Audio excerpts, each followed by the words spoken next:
Rashad, why you didn't Anyways, hit me up? What's up, Rashad? Hey, Rashad. What's up, Rashad? Thank you, Rashad. brother, I love you, brother. Trump lit. What's up, Any, Rashad? yeah. What it do, boy? We walking around the world.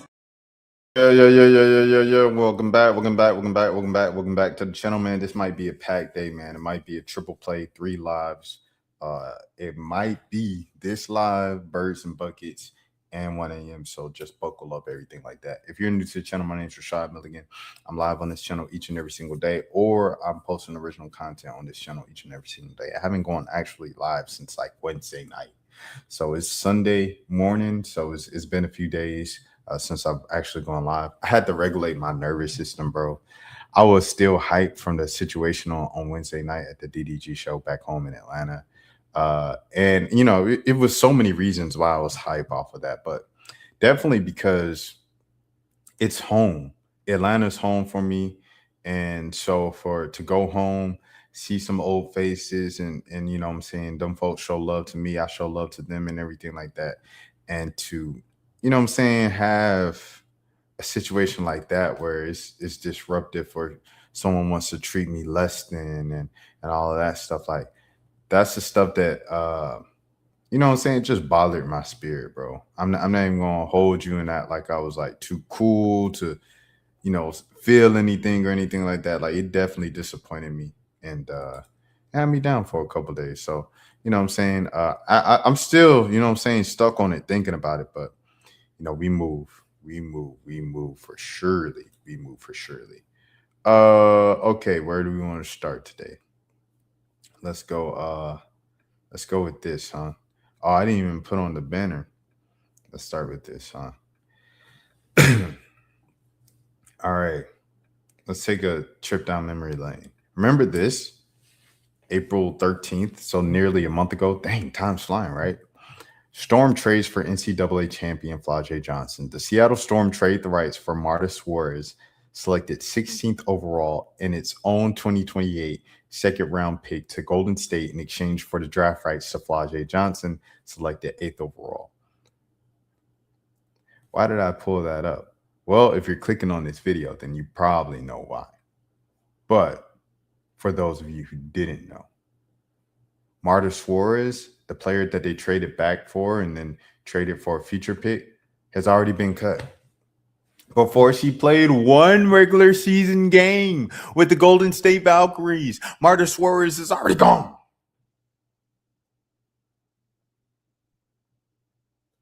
So you traded back one of the best players in the draft. First of all, Flau'jae already fell down the board. She already slid. Flau'jae, that was already a steal to get her at number 8. Let's just get that out the way first. So you got a steal at number 8, and you still chose to trade down for no reason. No milk. You traded down just to trade down. You traded down just because, I don't know if you didn't have a roster spot for Flau'jae. I don't know if so-and-so, but even if you didn't, like, you couldn't get any more assets other than a second-round pick 2 years from now. Like, you don't even know who's going to be in the second round. You don't even know who's declaring for the draft in a couple of years. You just got a second-round. You couldn't even get a first-round pick, 2028 first-round pick. So you traded Flau'jae for 2 second-round picks, and you already cut the first one. Hey, spoiler alert, guys. The second one's probably going to get cut too. What are we talking about here? And if Flau'jae wins Rookie of the Year, and if Flau'jae becomes an all-star by season 3 or season 5, one of the worst decisions in league history, for surely. Because she didn't even, this is different than the Angel Reese trade. Getting nothing for Angel Reese is crazy, 100%. But at least with Angel Reese, there was a little friction there publicly. They were losing. Angel was frustrated about losing. She spoke to the what was it, Chicago Sun, Chicago Tribune, said, "I don't like losing. I win everywhere. I won at Maryland. I won in high school. I won at LSU. I don't like this losing stuff in the W. And why are we building around a 38-year-old with no knees?" No shade, but we might need to look and see who's available as young talent at that same position as that 38-year-old with no knees. They suspended her. And then magically, as the team was already eliminated from the playoffs, she was just like, oh, well, I'm hurt anyway. I'll just sit out the other game and a half that's remaining in the season, or the other 2 games and a half, however many more games it was after her suspension. So we say all of this, bro, to say Angel Reese, it made a little sense because there was a little public friction there to a certain level. Different other players, you could look Skylar Diggins, a lot of players that forced their way out. Caught Copper. There's kind of some friction there, and then they kind of forced their way out, right? This was unprovoked. Flajay went up there, put on the hat. I'm about to say her son. Her little brother AB put on the hat. He ran up there to Holly. He said, I'm happy about my big sister getting drafted. She said, I'm so happy. I'm just ready to get to work. I'm ready to win a Grammy now. This is a dream. That's all she said. And they traded her for nothing. Oakland, Golden State, count your days. Why the Valkyries waived Marta Suarez after drafting her following bizarre Flajay Johnson trade. I believe the J on Flajay is lowercase. I've seen it both ways, but I think officially it's supposed to be lowercase J. Pro tip. Shout out to Sporting News for writing this story. Shout out to Billy Hayen. Why the Valkyries waived Marta Suarez after drafting her following a bizarre Flajay Johnson trade originally appeared in the Sporting News. At the Sporting News is a preferred source by clicking here. Shout out to Yahoo Sports. The Golden State Valkyries confused everyone during the WNBA draft with the trade that ended with them not actually taking Flajay Johnson, but instead getting Marta Suarez. And after all of that, the Valkyries have parted ways with Suarez. On Saturday, she was one of the players announced as being waived by the Golden State Valkyries. It's only been a couple of weeks since the Valkyries made their number 16 pick in the 2026 draft. It's crazy. The trade really doesn't have anything to do with it. In reality, it appears that the deal was agreed to before the draft, and just the league logistics led to it looking like Flajay was taken by Golden State. So that's even worse. You didn't know who was going to be available there at number 8, and you said, oh, we'll trade back and just get 2 second-round picks? Oh, brother. I feel like you got to keep the 16th pick, bro. When you seen what the number 8 pick became, Flajay Johnson, you saw what, okay, the number 8 pick is Flajay. We got to keep both these second-round picks, and one of them had to hit. We didn't expect Flajay to slide all the way to 8. People thought Flajay was going to be going about 5. She went all the way down to 8. So now you see it's Flajay that went number 8. Okay, we have to make sure that we really believe in who we're picking number 16, and the 2028 pick got to hit as well. You already 0 for 1. Let's see what happens in a couple of years. Still wild to cut a player drafted 16 so soon. Excuse me. Why did the Valkyries waive Marta Suarez? The main factor here is simply because one that impacts so many drafted players every year. The reality is making the WNBA rosters is still next to impossible for players taken outside of the first round. There's so much talent already in the league. It's really hard to break through. The league is expanding, but it's still a lot smaller than the NBA. There are just so few roster spots for the team to earn. Yeah, the league is expanding, but the rosters haven't expanded yet. I'm surprised they didn't get that done in a new CBA. It's still not 15 players on each roster. It's just 12 players on a roster. So it's we're still seeing a lot of the same issues that we saw before, and a lot of the overseas talent and the players who, get chances on preseason rosters. It still hasn't. It's weird. Marta Suarez is a 6'3" player who shot 37% from three-point range while launching 6 attempts per game from deep in her final college season at TCU. That's in addition to being a good rebounder and a smart basketball player. If anyone can make a roster, you think it'd be her, and she may get another chance elsewhere. This sequence of events goes down particularly bizarre, though, and mostly just a tough break for Suarez. Golden State. You done messed up, bro. You really messed up, my brother. Are you serious? Let's look at some of these comments. I know the comments going crazy. Most people don't know the Seattle Storm had control over the Valkyries pick. The media is creating a narrative for entertainment. The W has a. It doesn't matter. It doesn't matter. If you trade, if you trade one pick, a first rounder, for two second rounders, whoever becomes those picks, people are going to talk about what could have been, what you traded away, what you gave away. It just happens. Like the Hawks traded Luca. Like it happens, right? They traded Luca, and they're like comparing him to Trae Young. Now both of them jokers got traded for nothing, except for Max Christie. Max Christie and CJ McCollum, those guys got traded for. So it's kind of a wash. You know what I mean? It doesn't matter anymore. But back then it mattered. So for however long Flage is in Seattle and however long she's thriving in Seattle, people are going to bring up this trade. It just happens. Like, if you agree to a trade for one first round pick for two second round picks, regardless of who the players become, you have to be so sure in those two second round picks to be something that's going to be better than a first round pick, period, of whoever the first round pick was going to be. That's just basic common knowledge, bro. It's the reason why the whole Derek Queen situation in the NBA was such a big deal, because regardless of how good Derek Queen becomes, he was, on paper, he was a number 13 pick. And more than likely, that pick that comes from the Pelicans or the Bucks is going to be higher than number 13. So just on paper, in a stronger draft, you got a higher number pick. That's why people are saying it was a bad deal, regardless of what happens with Derek Queen. Same thing here. You give up one first rounder for two second rounders. Well, the first rounder become one of the best first rounders in the last 5 years.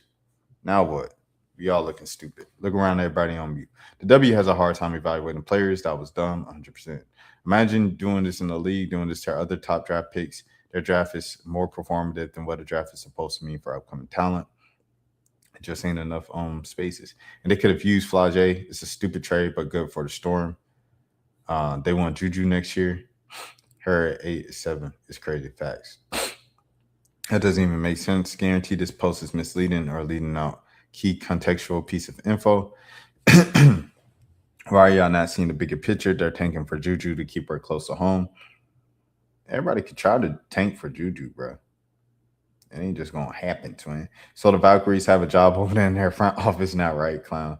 Why would you not want Flage and Juju? But hold on, this is the same person, me, they were saying the dream, like they traded up to the number one pick to get Ryan Howard. And I was like, oh, they could have waited to the year that, Page came out. And people got on me for that, boy. They got on me for that, boy. Shout out to Ryan. Shout out to Page.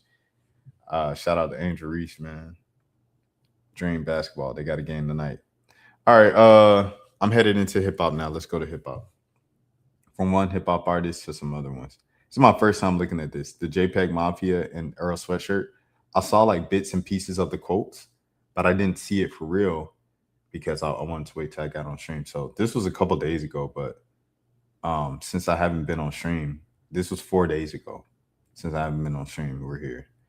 So Earl Sweatshirt, this is JPEGMAFIA after he called out other quote unquote experimental rappers, which fans widely believe was aimed at Earl Sweatshirt. He said, Llama, leave me alone, please. I make music with my friends that I have. Derogatory. Dang, nobody copies Cuz because his music is gnarled, rough, and ugly. Derogatory. Sheesh. Sheesh. And he put the laughing emojis. Sheesh. Other people in this genre, they want to pretend and try to be cool. Like, I don't want to be experimental rap. I want to be something else. I want to, effing rap like Lucky. Oh, that's crazy. No, that's a crazy shot, bro. That's a crazy shot. I want to rap like effing Lucky is crazy. So he said, first off, N-word, your career is gnarled and rough. You the first N-word since Joe Budden to go back to the underground, literally. Second, stop saying cuz you're 32 and you went to boarding school. Third, neither you or your friends would ever say none of this to my face. But thank you for the promo, little guy. Oh, that's crazy. That's crazy. I'm gonna just keep reading. He drops 2 more comments under JPEGMAFIA via pigeons and planes. You know what? My fault, bro. I misspoke. Bro is the king of making crunchy music and wearing the Moo Tally shorts. Super excited for the album, brother. Positive. Seems like it's gonna be really experimental. I'll fool with leather vibe too, twin. Stuff hard.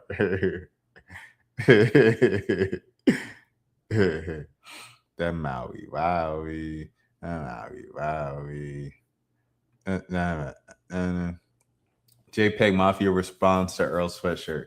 Tell Jasper thank you for letting me borrow his girls. Derogatory. Oh nah, why he bring the big dolphin into this? Thank you, cuz. Tell Jasper for thank you letting me borrow his woman.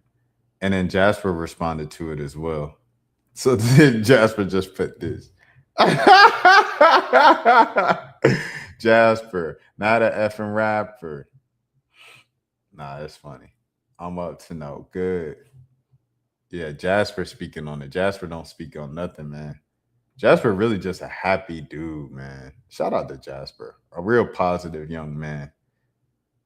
Salute. Someone said everybody in LA into somebody they don't like. Let me see. Nikhil Smith, the dude that be like skating over there in Cali and stuff and rapping, and he's been with Odd Future and all those guys since they were kids. And was worried about being the king of experimental rap. I was worried about why you was experimenting with poppers backstage at your LA show. So Loopers done stuff talking about what's poppers. I want to try. I'm like, nah, I don't think that's your party gang. Want to sound like hip hop? See like you. Okay, is that it? Are those all the tweets I have? Those are all the tweets I have from this. So I guess I'll add my piece. Hold on, let me pull this up to get the pictures and everything right. Let's do it like this. JPEG Mafia. I know that you're a talented rapper, but your legacy, you'll be remembered as like the most significant thing that you've ever done is work with Kanye West in an era where he was rapping alongside Ty Dolla $ign about big, beautiful women just don't fall out the sky, you know. That is your legacy. That is the peak of your, like, that is far as you will ever go in hip hop. And that's as far as hip hop historians, people will ever remember you from the 2010s and the 2020s as an underground, experimental, weird, whatever you want to call rapper that white kids love. That is it. Earl Sweatshirt was a child prodigy. Earl Sweatshirt was a teenage sensation. Earl Sweatshirt grew into someone who opened doors instead of being a gatekeeper and keeping people out and shutting people out. Earl Sweatshirt, with his type of rap, his lyrical ability, his ability to put together words in an old school way, but put a new, different twist to it with a unique flow, off on an upbeat, everything like that, right? He could have easily shut out all the kids, bro. He could have easily shut out someone like Rocket. He could have easily shut out someone like a Tony Snow. Could have easily shut out someone like a Lucky. He could have easily, even though him and Lucky is the same class, he could have easily shut out the other side, Rico Nasty, et cetera, et cetera. But instead, he's embraced them arguably more than anybody else in the space.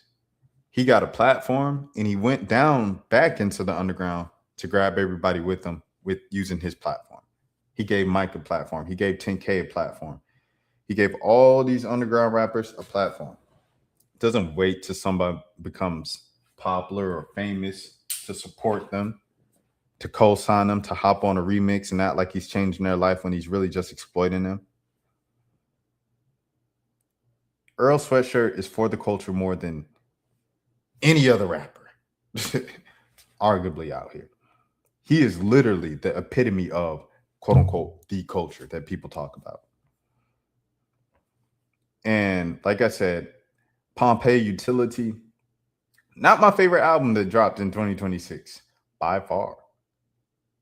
It was kind of like, oh, it was cool. The beats were great. Shout out Surf Gang. And the vibe was nice. It was nice background music.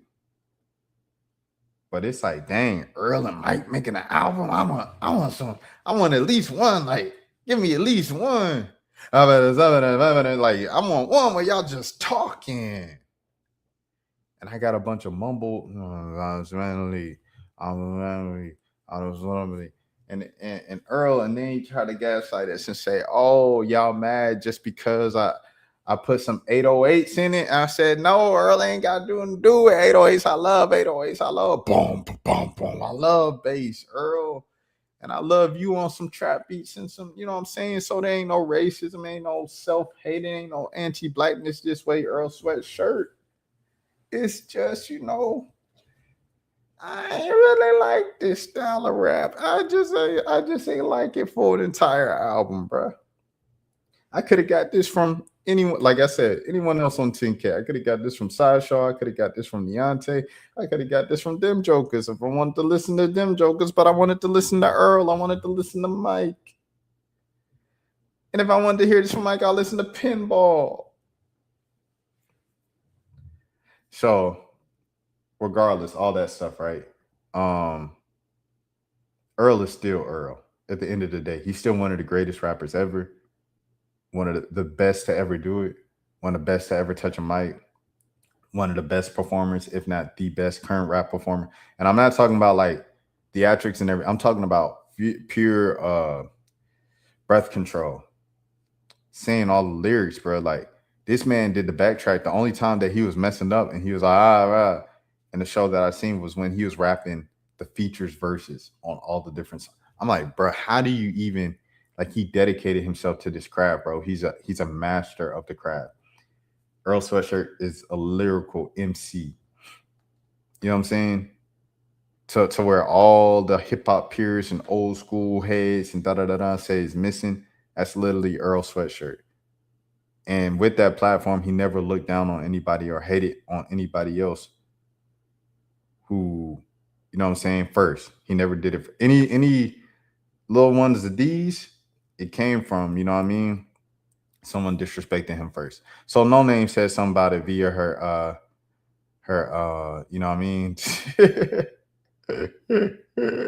via her books page, because she don't tweet no more. She ain't got no tweet no more. No Name really just minds her business. Is really inspiring. And she said, why people want to argue Earl's pen. And all the books are from like Earl's dad. I believe that's Earl's dad, right? Like the last name. Let me see. Earl Sweatshirt dad.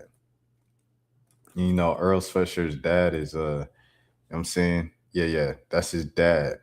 So she just showed a bunch of like Earl's oh snap. Oh, oh. Shout out to Wiki, man. Shout out to Alchemist. It's sensational beat, everything like that. But yeah. She had a whole book spread of Earl Sweatshirt dad's books. It's just so cool, man. Earl, you one of the best to ever do this. I said it once, I'll say it every single time. Earl will never get, you know what I'm saying, a BET Lifetime Achievement Award because the hip hop awards don't exist anymore.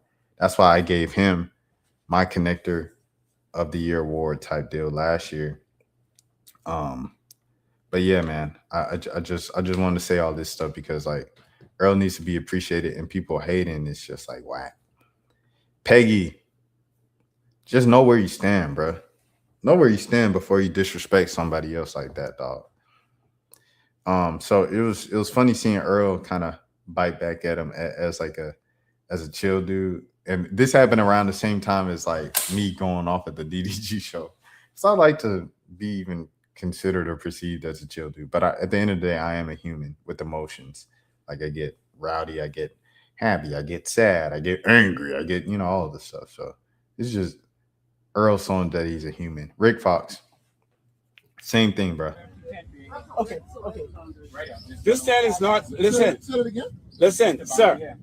Sir, this tent is not going to be here. We told them before they walk down there and move these tents and bring them down here. We told them we park our vehicles here because this is a marker. As you can see, we started from across the road and we come straight across. We put our vehicles here as a marker, and I told them you are a witness. That I told them before they walk down there and bring these tents down here that these are our vehicles and we have reserved this spot for the 20 by 20. We was only waiting for the gentleman to come and move the tents and bring them here. Is that in, okay? Is that in the rules that you mark? I don't give a fuck about no rules. You talking Wait, listen. Hey, yo. Now, see, look. This is exactly what happened with me. Rick Fox ain't crazy. Earl Sweatshirt ain't crazy. Me at the DDG show, it was not crazy. I know that's very narcissistic to put myself in the middle of that. Them folks at the DDG show were pushing me. I paid my $30 for the shirt. They are pushing me away. DDG signing my shirt. I said, hey, I need my shirt. He's signing it right now. They said, okay, that's cool, bro, but they're still pushing me towards the exit. If it's cool, why are you still pushing me towards the exit? That's when I said, hey, bro, chill out. And now I'm crazy. Okay. Same thing right here with Rick Fox. Rick Fox is having a discussion. You can't stand here. Well, what you mean? Is it a rule? He said, I don't give a F about the rule. When you say that, you just took it to a whole nother level, my brother. Let's not do that. You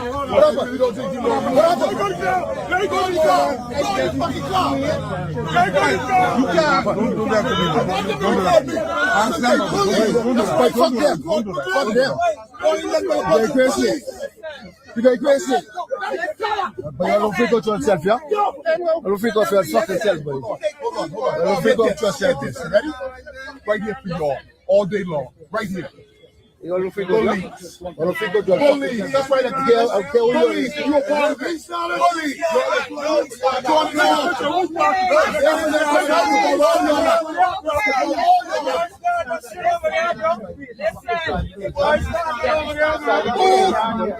No, you can't establish a rule in the chat. That's right, record. I want the man people know. Record. That's all I see. Let's record. Bro, salute to Rick Fox, bro. My boy stood on all 10, and it got real quiet. It get real quiet when somebody bark back. It get real quiet when somebody bark back, man. All that. You go to when somebody say something back. Go ahead, Rick Fox. That's how you do it, bro. Don't let these people in. Man, let's run it. Let's run it back for the one time, Rick Fox. You got crazy. But I don't think of yourself, yeah? I don't think of yourself fucking self, buddy. I don't think of yourself this. Ready? Right here for y'all. All day long. Right here. That joker said, ready? All that chit chat. That hold on. Let me see. Hold on. Hold on. That 6'7" guy in his face. All that. Look, I don't give a F where you're supposed to be, bro. I don't da. Look. Listen to the chit chat. I don't think of yourself fucking self, buddy. I don't think of yourself this. Ready? When he said ready, that's when it got quiet. Yeah, speak again. Look, listen to the background noise. You don't hear nothing from the joker behind the camera. Right here for y'all. All day long. Right here. He ain't say nothing until this arm was around holding him back again, bro. See, man, call people out on their bluff, man. If anything, the last thing you got, bro, you got your name, you got your respect, bro. Don't let anybody disrespect you, bro, willingly outside because they think they can, bro. Outside, inside, I'm talking about comment section, a random stranger come up saying something disrespectful. I'm like, we not going. Defend yourself. Defend your name. It matters. Salute to Rick Fox, man. Sensational, standing his ground, standing up for himself. I love to see it, bro. All right.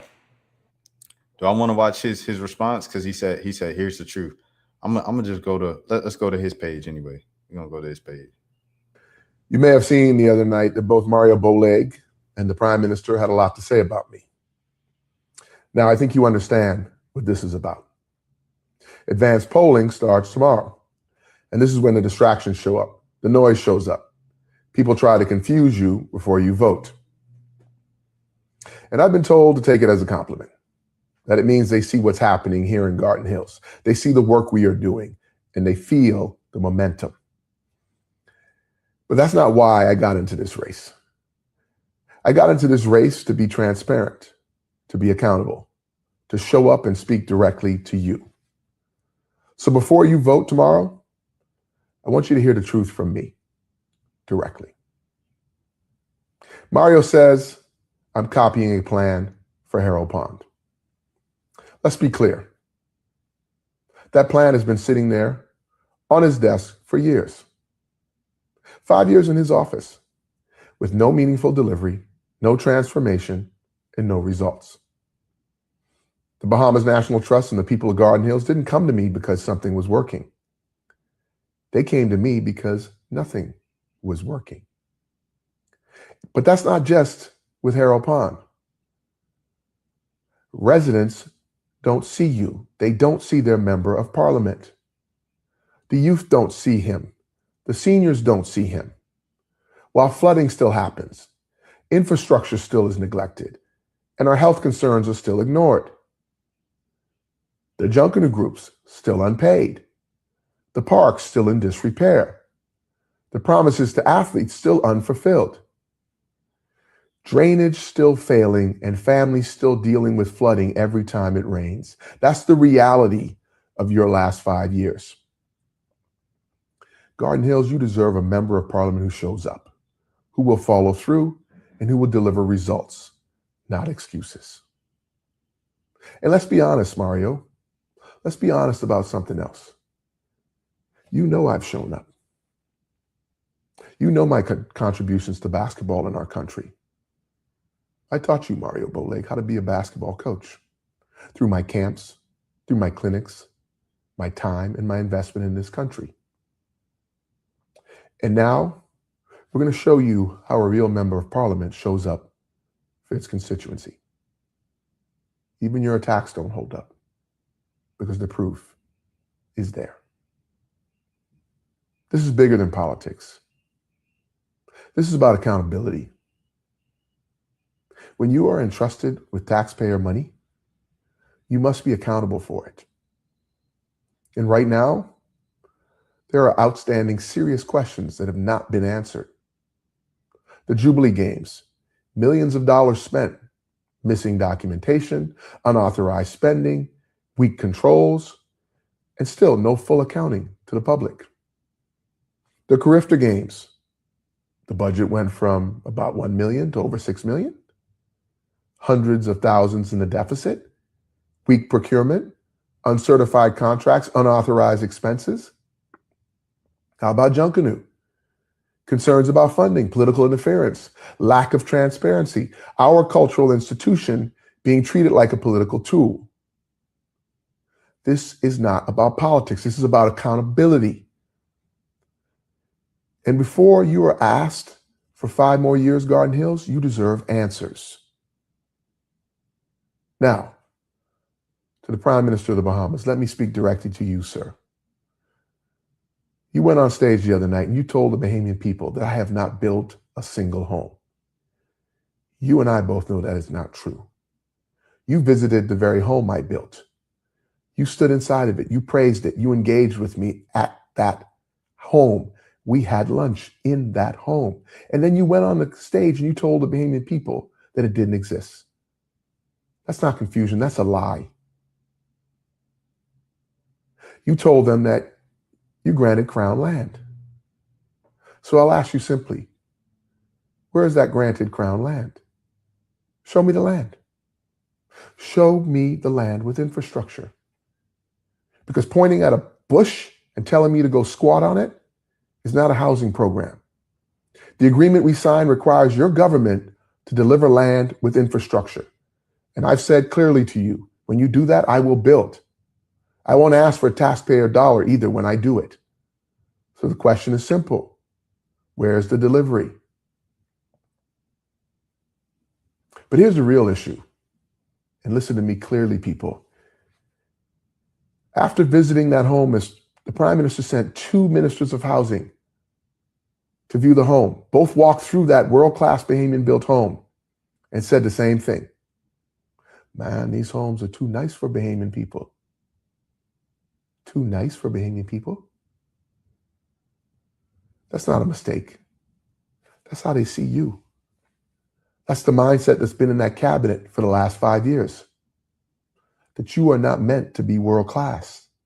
That you are meant just to be managed, kept dependent, given just enough every 5 years. And that is the real issue. This is bigger than politics. This is bigger than me. This is a growing feeling across this country that opportunity is not being expanded, it's being controlled, that access is limited, that certain people are being left out. And this election is about whether we accept that or demand something better. This is the moment when we focus. This is the moment when distractions increase, when noise increases, when attention is pulled away from results. But you know what? You've experienced this over the last 5 years, and no amount of attacks changes that. They can attack me all they want. I got into this race to serve the people of Garden Hills that have been held down for too long. Making me the bad guy doesn't make them the good guys. It just exposes the truth. Here's what I'm focused on. My commitment to you, Garden Hills. Real delivery. $10 million in investment into your community. Healthcare, mobile clinics, ambulances, pharmacy support, education, scholarships, and entrepreneurial grants for you in our community, jobs and skills, a digital hub, a sports training facility and mentorship, clean, safe neighborhoods, garbage trucks, rodent control, real drainage solutions so families don't live in fear when it rains. And yes, we will restore Harold Pond the way it should have been done 5 years ago. I've shown up, and I'm continuing to show up, and I'm ready to deliver for you, Garden Hills. So as you prepare to vote, ask yourself one question. Do you want more of the same? Or do you want something better? The people of Garden Hills deserve results. They deserve accountability. And they deserve leadership that puts them first. God bless Garden Hills, and God bless the Commonwealth of the Bahamas. First of all, I didn't expect the video to be that long, but I let Rick rock out and stuff like that. You know what I'm saying? But here's the thing that stood out to me. He said, "Mr. Mario," he said, "Your little spot that you have with, Bahamian basketball, being a Bahamian basketball coach, everything like that, that came from me." He said, "Who taught you that?" Yeah. You know who taught you that? Come on now. He said, only one of us, only one of us play with these two jokers right here, man. Only one of us play with these two jokers right here, bro. And it wasn't you. Rick Fox, man, first of all, this joker has lived a life. Being a part of the Lakers dynasty with Kobe and Shaq, then going to Tyler Perry, doing movies with Tyler Perry as a movie star, then doing the on-air work as an on-air TV basketball analyst, and now going back to his home country, his homeland, and fighting for political office over there, and knowing what he's talking about. He ain't just, some people just be talking, they like, I just want to see a better future for us. He has a detailed plan. He's rehearsed it. He's mastered it. And he knows what he wants. after seeing what he's seen as a guy of high stature. Salute to Rick Fox. Salute to him for standing his ground when they tested him publicly, and salute him for double down on it and getting back to like, yo, this is a distraction. Like, folks, they tried to get a rise out of me. They tried to get a viral moment, and they got it. But while everybody's looking at me, here's what I stand for. I think he did it sensational. That's the way you do it. That's textbook. Shout out to Rick Fox, man. Shout out to the people of Bahamas. Shout out to everybody in their local jurisdictions voting right now. You know what I'm saying? I know back home in Georgia, they've been blowing me up like something crazy. And they started early voting this past week. I probably should have voted then, because I don't know if I'm going to be back by the time of the general election. But I didn't vote because I just ain't know enough stuff yet. Like, I got to do my research. I got to read everything like that. All I know is from the stuff that they keep calling and asking me, am I going to vote about? So I need to sit down and do my actual research before I vote in the general election. And if you have a local election, make sure you do your research as well and go out and vote, man. It's free. Voting, especially the local elections, bro, should take no more than 5 minutes, dog. You literally go in, you should give them your ID. They give you the little thing to take the test, or didn't take the test. Fill out the ballot. You fill out the ballot and you get your sticker, bro. It's as simple as that. So go ahead and vote, y'all. All right. John Wall.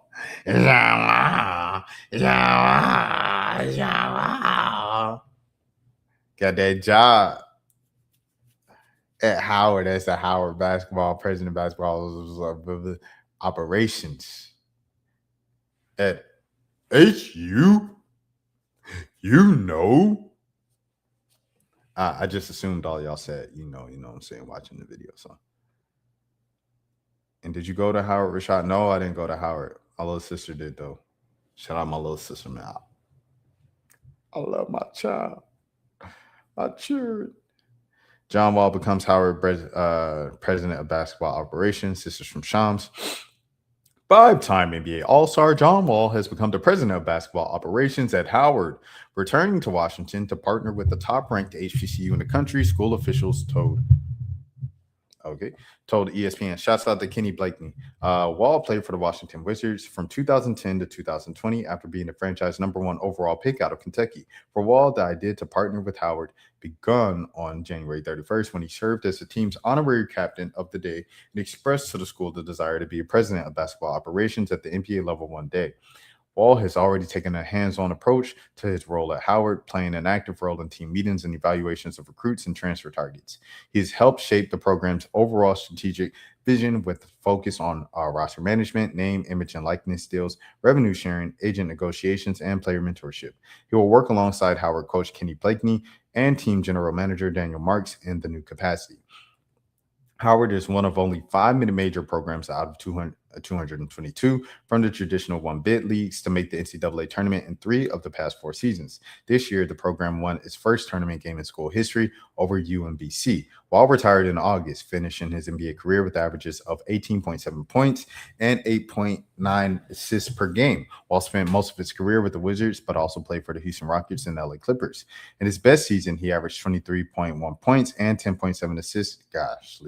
For the Wizards in the 2016-27 campaign, it was named to the All-NBA third team. He was one of the fastest, most athletic guards during his prime. He was the 2014 Slam Dunk champion. He was also a lead defender, making the all-defensive team second team in 2015. Injuries plagued to the second half of his career. He never played more than half of the games in any of the past 6 seasons, and he didn't play the last 2 years. Golden State Warriors star Stephen Curry accepted a role with his alma mater, Davidson College, as an assistant general manager for the basketball programs last year, becoming the first active player in U.S.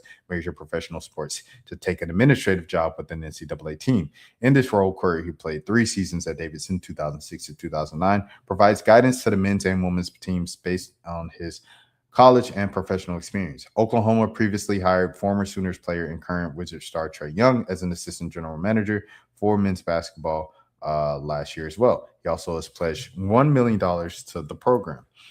All right, so John Wall.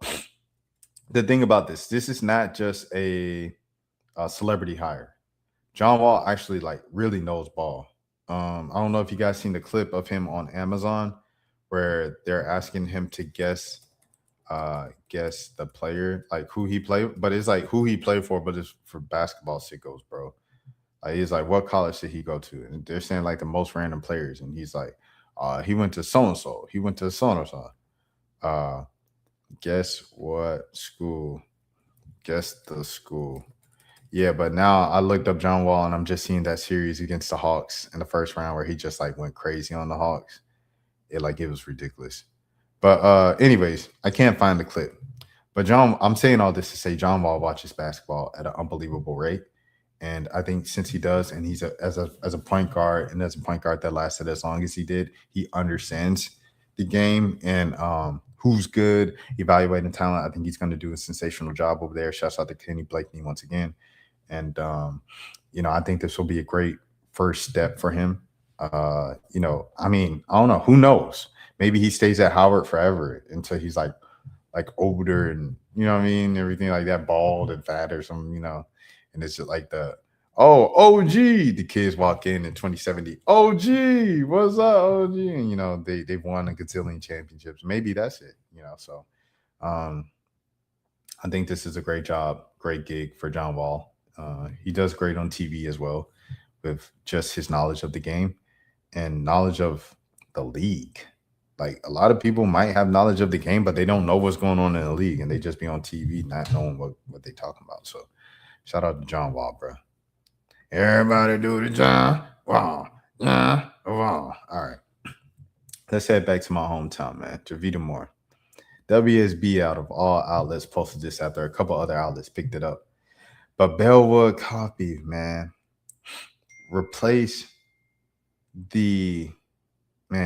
they replaced the mural of Jovita Moore. God give me the strength. All right. Of Jovita Moore in Atlanta. Oh my gosh. I didn't know. Oh Lord. I'm so sorry. I'm so sorry, y'all. Woo. Oh man. Okay. All right. All right. Okay. Gotta tighten up real quick. Yeah, so so you guys know it's kind of like the main thing that people talk about when they talk about gentrification is usually like coffee shops. Like coffee shops are moved into places where culture and like cities character used to live, and coffee shops just kind of like dull it all down. They all look the same. They have the Wi-Fi. They all look like Starbucks. They were just trying to look like, you know what I mean? Jovita, I'll say this, but before I read it, if you want to know like why I'm so like emotional. As a journalist growing up in Atlanta, like Jovita Moore, Monica Kaufman, who became Monica Kaufman Pearson, and now Monica Pearson. Who else? My dog over there at 11 Alive. Brenda Wood. And then Amanda Davis, the one who passed away. God rest her soul. These were a lot of the women who, ran the city, bro. These were our moms, bro. Like, you got to understand, like, we grew up in the time, excuse me. We grew up in a time, people my age, like I'm 31. So like millennials, we grew up in a time where it was still, we had to watch the news in the morning on TV to know what was going on. Feel me? You had to watch, your parents watch the news on TV every night still. If they didn't watch the news, then my grandfather watched the news. My uncles watched the news. My dad watched the news, right? So many days, at 6 p.m. on WSB after school or after coming back playing outside, like Jovita Moore, her face and her voice would be on the TV. And, the older I got, the more I was like, dang, Jovita Moore fine. And then, I got in college, I got into the industry. And I would be in NABJ. I mean, I'm still a part of NABJ, National Association of Black Journalists. And at NABJ, every year, Jovita Moore was there, like faithfully. And I think I probably talked to her a time or two before. But it was one time we were about to go out for the parties at night for NABJ, and I saw Jovita Moore, and I wanted to approach her and just like say something, but she was getting ready to go out, but she looked at me like, "Yo, you can approach me if you want to. You look like you wanted to approach me and say something," but I was scared, so I didn't say anything. And I think a few months later, she was out, she was sick. They found out she had a brain tumor. And a few months after that, she passed away. And she means a lot to the city of Atlanta. She means a lot to like young Black kids and, the Black community in general, people who want to be media personalities, journalists, all these things. And that's why she means so much to the community. If you wonder, like, why is it a big deal? They painted over this random lady's mural. Like, Jovita Moore represented a lot to us. And she represents a time where we watching, TV. Like, you know what I'm saying? Like, that's a big deal, bro. Like, we was watching TV. That's a point in time. Like, the same thing with Wanda and Frank Ski, Ryan Cameron, Greg Street. Like, these are our legends. These are our giants in the city. You know what I'm saying? Derek Bozeman, DB. These are our giants in the city, man. I'm talking about Michael Basin. I'm not sure if Michael Basin was even based in Atlanta, but you know what I'm saying? Like, go down the list. Ricky Smiley, you can go down the list, bro. These were part of our days, just growing up Black in Atlanta. So they painted over it. And a couple outlets, I think AJC picked it up first.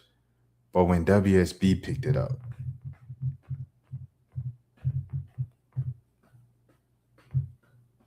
all right, bro. I'm going to just click on the story, bro. Scott Flynn of WSB. An Atlanta coffee house is receiving backlash over painting over a mural of the late Channel 2 Action News anchor and reporter Jovita Moore. The mural was, and shout out to Fred as well, Fred Blankenship, bro. Fred Blankenship. I remember Fred, he did a community event he was hosting in Marietta on MLK Day. I was like 14, 15. And I was like, yo, this dude is funny. Like, he's so goofy, bro. Like, but he funny. I didn't know he had this much personality because on the news it's just, a man not. But he had so much personality. And then years later, he started doing like the wake up, come on, baby, let's go. Woo! And he used to dance and stuff like that in the hallways of WSB, and it was so cool. And then I seen him in person, because now I'm in the industry and stuff. It was like 2017. I was fresh out of school. I was at my first job, and I had an offer from a TV station. And I told him that I turned it down in Columbus. It was WRBL. Shouts out to everybody over there. And I turned it down because I was like, all the kids my age, like they don't have cable. They have streaming services and stuff like that. They get all their news from the internet. And if we're the new adults, this is how like the future of everything's going to be. I would rather be at Rolling Out where, it's digital media. And because digital media is the future, that's where everybody's going to, the internet. And I feel like they've already kind of pivoted over from traditional print journalism to digital. So I think that's where the longevity is. And she said, well, cable TV's going nowhere. And she's like, I can't believe you would say that. And why would you even apply for this if you thought that the whole time? I was like, well, I thought about it. You know what I'm saying? I prayed to God, everything. And that's just the way I felt. I told Fred that, I said, bro, like, a lot of local, news stations are making cuts. And the first department that they cut is sports because it's the shortest segment. You get like 15 minutes, if that, 5 to 15 minutes at the end of every news broadcast just to talk about the local sports. So since it's the smallest department, since it's the smallest segment, if this place were to have budget cuts, I'm going to be like the first person getting cut. And he said, yeah, you're right. I felt like he was one of the few guys that told me like the truth. I also told Jay Harris, and Jay Harris was like, nah, man, why'd you do that, man? You too young to be turning down jobs, man. And Jay Harris gave me $20 to drive back there on Monday and ask for a job. And And what else happened with that? And then I was like, but I got work. He said, you look sick. So I called out sick. I don't even know if they know this, but I mean, who cares? This is 3 jobs ago. I called out sick. I drove down to Columbus. I came back before a Hawks game. I filled up my tank and it stopped at $19.99. First and only time that's ever happened to me in my life, bro. And I tell Jay Harris that story every single time I see him. He's like, wow, man, that's crazy, bro. That's crazy. And Jay, obviously, he had his health issues last summer, but he's bounced back, and that's a beautiful spirit as well. I don't know. It's just so many great people in journalism, dog. Like, especially like when you're younger, like everybody is so open to, like, the older you get, the more kind of standoffish or like more of a perceived threat you can be to a lot of the vets. So it might be a little more closed off. But like as a youngin, everybody was just so nice to me, bro, including Jovita Moore. So yeah, with that being said, the mural was painted on the side of Bellwood Coffee along Boulevard shortly after her passing in 2021, just 7 months after she was diagnosed with glioblastoma, an aggressive brain cancer. She had been with Channel 2 Action News since 1998. All right, let me see. When it was learned that the mural had been painted over, people took to social media to voice their displeasure. Commenting to some people on X, Bellwood Coffee said, the windows in our build-out cut into the mural significantly. We knew Jovita Moore's story, but we truly had no idea that this specific mural meant so much to the community of Atlanta, they said in the post. No, you didn't. You didn't know Jovita Moore's story. If you knew Jovita Moore's story, then you want to paint over a dead lady's mural to promote your business. Like, that's heartless. That's soulless, bro. It's a dead. It's like painting over like Bankroll Fresh, Trouble. Like, you don't do that type of stuff, bro. If this person meant enough to the community where you're gonna have a mural, you're not gonna paint over it. Oh, okay, they've been dead long enough. Let's paint over it.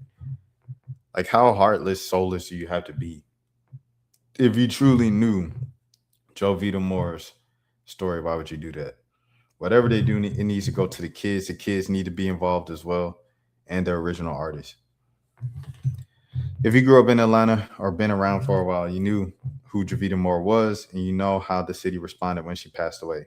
This coffee shop just moved into my neighborhood and painted over a mural dedicated to her for their signage, and honestly, it's not sitting well with me. He said, hey, it's us. We knew Jovita Moore's story. All right, let's go to see the full thing. We knew Jovita Moore's story, but had no idea how much this specific mural meant to the community of Atlanta. Unfortunately, the windows in our build-out cut into the mural significantly. Seeing how much this mural meant to so many, we realized we made a mistake. We would like to make it right. Would you be willing to connect with us? We want to hear from people who have a deep connection to her and her story. Like, what you mean? What you mean, bruh? It ain't, nah. You need to get with her kids and see if you could do a deal with the kids to where you could have Jovita Moore, right? Get the artist. I'm giving you this for free. Get the artist and have Jovita Moore holding the cup of your coffee, everything like that.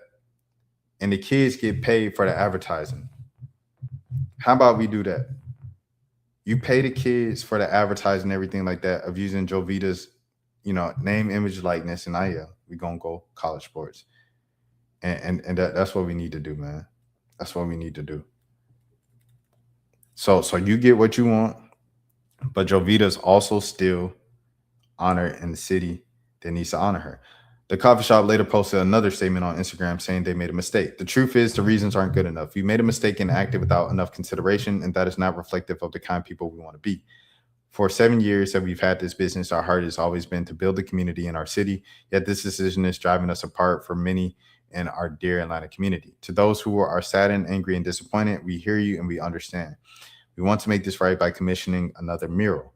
We want to be better, to listen well to our community, and to slow down before making impactful decisions.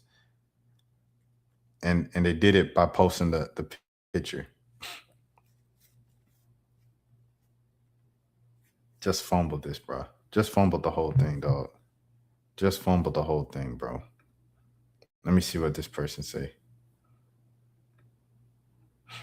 If I had a business in downtown Atlanta, I'd be proud to put her on my wall alongside former Mayor Shirley Franklin. Very good people who did the jobs they were hired to do well. It's very sad to watch the news when Jovita was going through her illness. She should be well received by many in Atlanta for any future murals and background information that could help us remember her. Oh, this dude. No, that ain't dude. For those who only read the headline, the business said they made a mistake and they're trying to make it right. Give them a chance. What would Jesus do? What would Jovita do? All right, bro. Too little, too late. She would go on the news about it. And here we are. Too late for that. Some things are just too little, too late. What if they made an honest mistake? Would Jovita want anyone to ruin their business? She did not seem like that kind of person. How are you going to speak for Jovita? Jovita is so much more than a painting. She's probably saying move on and keep fighting this hideous disease. Glioblastoma research. It took my baby brother. It's completely awful. Seed transplants facts. Well, 5 years, new art. Oh, that's crazy. That's crazy, bro. That's crazy, bro. I don't know, like maybe your life, Tim. See? Come on now. It's Sunday. It's Sunday. Let me see what the next thing says. Let's see. They made this sorry apology post and not even addressing why they painted over it. Like, just close the shop and move to another city. Facts. They did. Sad because of the windows. They didn't think nobody would cause an uproar. It's so over for Bellwood Coffee. Dang. That's crazy, bro. That's crazy. All right, let's keep it moving, man. Let's keep it moving, bro. Let's keep it moving. Rest in peace, Jovita Moore. I miss you so much. And I appreciate you. All right, let's go. Love and Hip Hop is in it. We got good news. Just kidding, halfway. Love and Hip Hop has been canceled. Shout out Carly Red, Spice. You know what I'm saying? Scrappy. Let's go. After 15 years, Love and Hip Hop is over. It's from the Griot. Shout out to the Griot, man. I'm gonna accept the cookies because it's the Griot. I'm gonna let y'all get paid. But don't be like, you know what I'm saying, tracking all my information, stalking me, popping up at my door talking about, you want cookies. Paramount, the Shutter, Love and Hip Hop franchise in the era of reality TV. This franchise was launched in 2011. Has given viewers plenty of memes, viral moments, discussion points, and more. From Brandon Caldwell. All right, here we go. Excuse me. For years, Love and Hip Hop dominated VH1 airways by a rotating cast of stars, drama, and more. The series gave the fans favorable memes and elevated early careers of Cardi B and Jocelyn Hernandez. Now the franchise, which began in 2011 with a focus on New York, is coming to an end. On Friday, Paramount announced that Love and Hip Hop was ending in a press release while announcing that it would be celebrated with a 6-part special to be released later in the fall titled Love and Hip Hop, The Final Chapter. Love and Hip Hop, The Final Chapter explores the rise of the breakout stars, the business empires they built, and the headlines that dominated the conversation, and the franchise's lasting cultural impact. The press release, right? Quote unquote, featuring new interviews with cast members from every city, New York, Atlanta, Hollywood, Miami, alongside the producers and the executives who brought the franchise to life, as well as journalists and cultural critics who have followed its evolution from the beginning. The series offers a comprehensive look to the phenomenon that reshaped reality TV and left an undeniable mark on the culture. It is worth noting that 2 of the franchise series, Love and Hip Hop Atlanta and Love and Hip Hop Miami, will continue airing their current seasons on Tuesdays on MTV and Wednesdays on BET. The Miami franchise had a mid-season premiere on April 8th and will likely wrap before Love and Hip Hop, The Final Chapter airs. The Love and Hip Hop franchise has always been about the people, LaShawn Browning, who serves as executive producer on The Final Chapter, said in the statement. The incredible talent who trusted us with their real-life exceptional producers who poured themselves into every storyline. My extraordinary team at Antoinette Media showed up and showed out every season after season, and the viewers who were all here for it all. Their dedication is why the franchise resonated for so many years. As we step into this final chapter, we're making sure our ending hits like it should for our talent front and behind the camera, and for every fan who's been rocking with us from day one. once more for the culture. With Love and Hip Hop ending, so does an era of reality television on VH1. Earlier this year, Shawnee Henderson announced that Basketball Wives, which premiered in 2010, will also not return. So Basketball Wives and Love and Hip Hop is over. I want to say, me personally, I've never been really, not even really, I've never been a fan of Love and Hip Hop, Basketball Wives. I feel like those type of shows always made Black people look bad.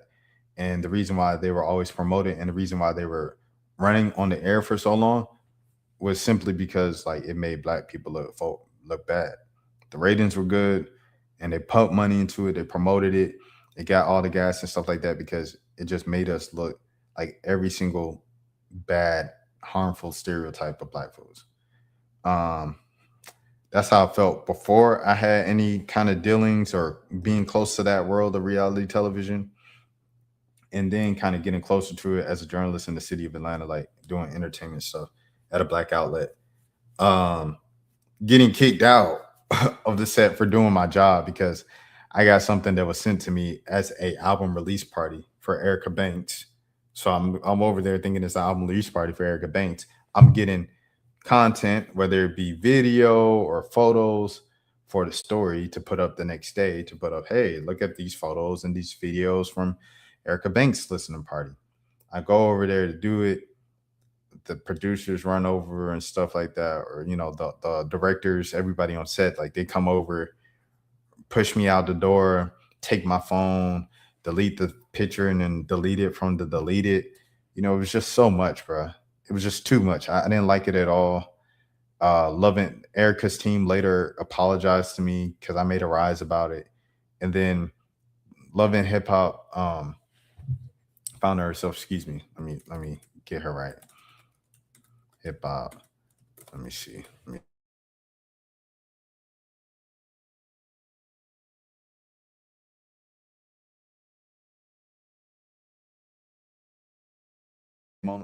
And then Mona Scott Young herself, the creator of the franchise.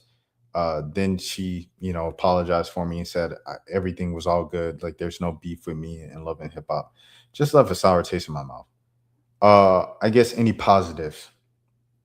If any positives, I will say that this gave, Black celebrities and Black, people, socialites, people who are famous and everything like that. A lot of people who will have to like kind of go down, get normal jobs and get embarrassed and stuff like that and get made fun of.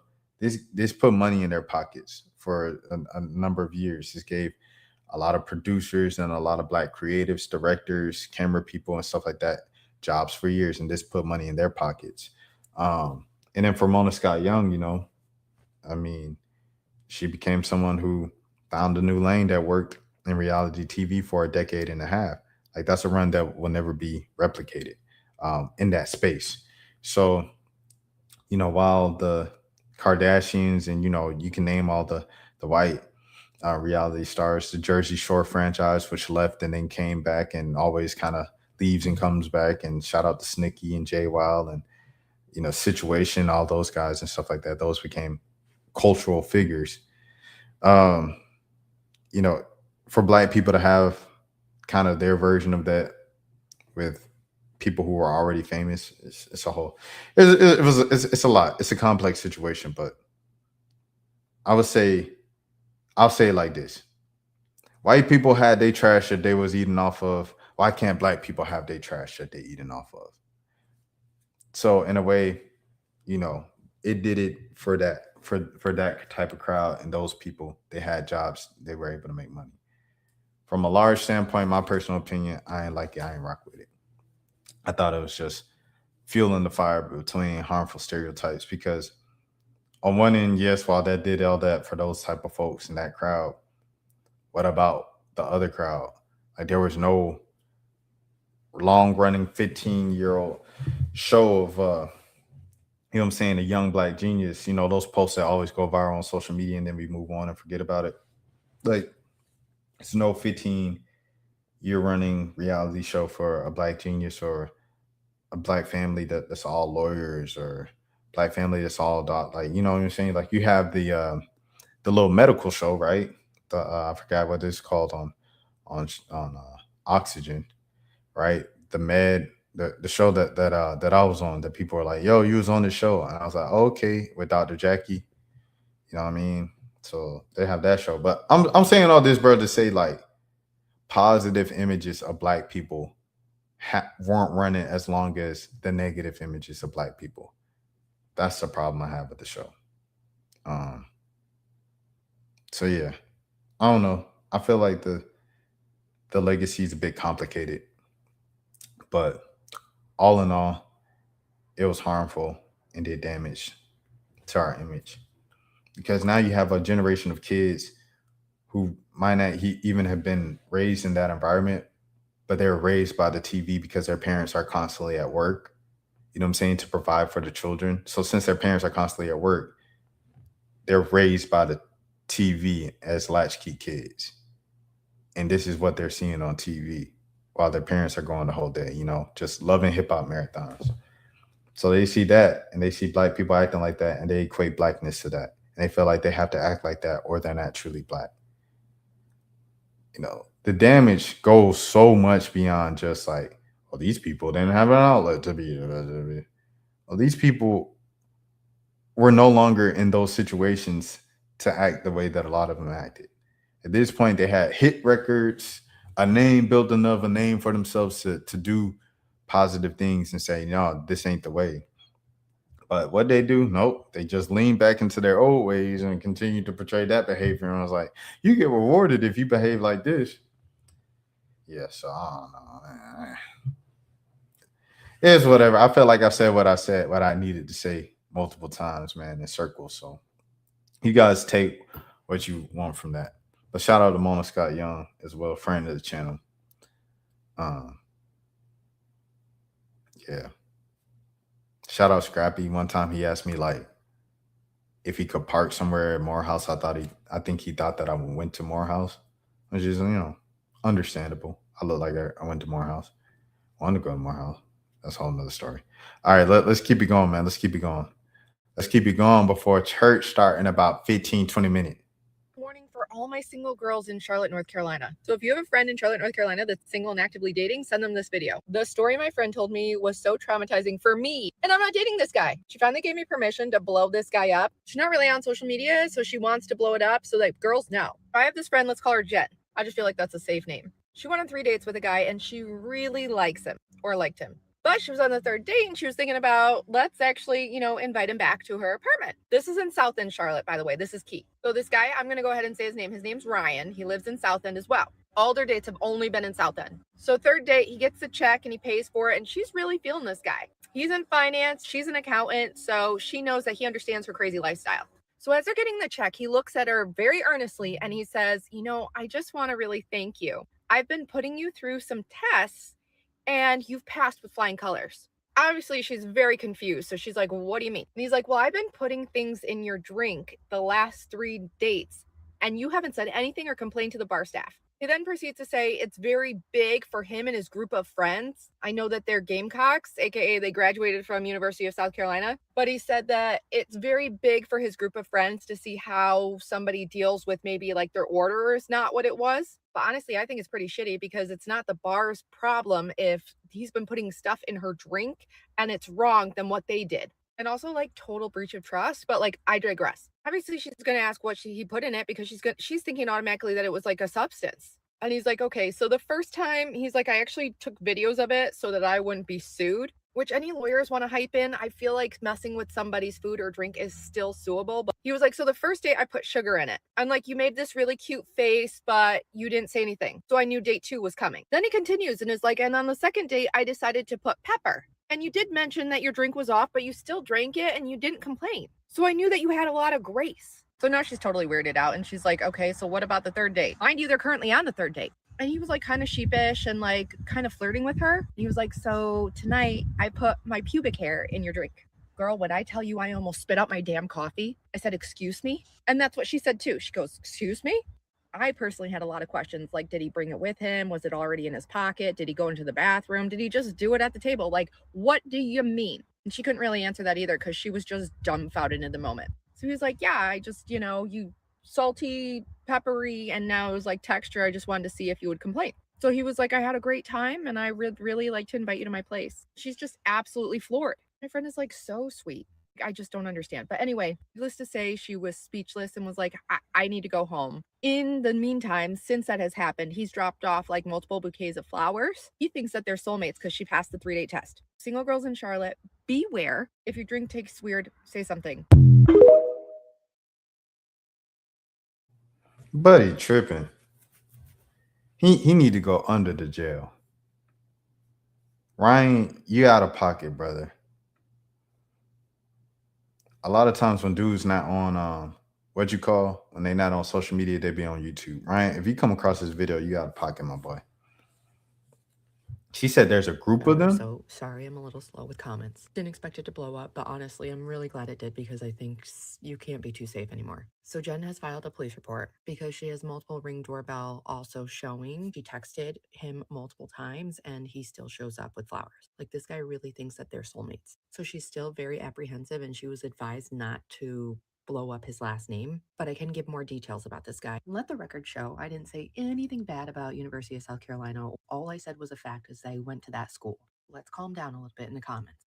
This guy, I know his name is Ryan, 31 to 32, lives in South End. He rents an apartment or a townhome close to Triple C Brewing. They met on Hinge. They were talking for a good 3 weeks before they even went on the first date. Jen said he was calling like every night and they were having conversations for an hour plus. All the people that were saying, oh, she should protect her drink. I totally agree that we can't be too careful. But in her perspective, they were talking for 3+ weeks, over an hour every day. They were at a restaurant and she went up to go to the bathroom. It's not like a normal person goes and brings their drink from a restaurant table where they're sitting down to the bathroom. So like, I understand what you're saying, but like, give some grace here. And to all the guys, I had to delete comments because they were just like vulgar about women. You're obviously not lonely enough yet. So that's the info I can give. I also think it's crazy in the previous comments that there's people that are messaging me privately and commenting that this happened to them too. So if anybody has any screenshots that they're comfortable sharing, let me know because we really need to blow this off. Right now, the police report and the potential restraining order, I think that's still in progress because she has to go to court. I don't really know how that works out, so I'll keep you posted there. That's my update.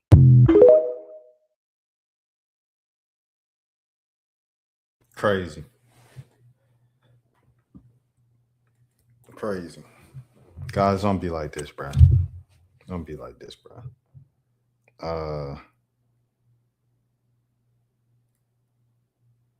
That's crazy, dog. That's why I stay single, because what in the world? Baby, the distraction. Baby, the distraction. I choose me. Who you choose, Reezy? I choose me. Lace testimony. They're trying to help you. So I might as well, but Ira, son, you hear me? Hey, you didn't give me anything then. Son, the doctor like that night. So you're paying.